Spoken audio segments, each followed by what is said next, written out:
Hi. In this short tutorial, we will demonstrate how event types are configured and used in the system.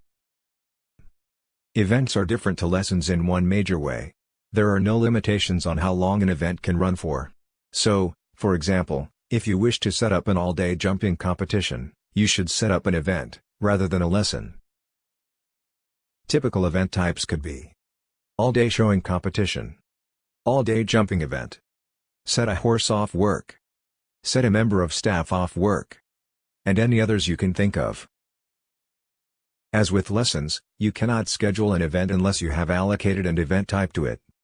Each event type acts as a template, allowing you to change certain parameters to suit your needs, and then set the schedule and allocate riders and horses.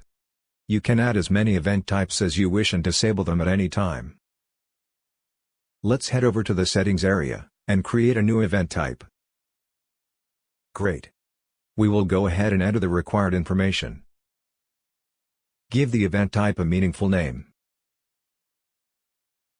Set the minimum riding experience. This will be checked when you attempt to allocate a rider to an event of this type. Set the maximum number of participants for this event type. Set the duration of the event. And, finally, set a cost. You have two price options to allow you to set preferential rates, to drive your customers to online booking if that is your goal. Add a summary if you wish. Don't forget to click Save. All done. The new event type is now set up and available.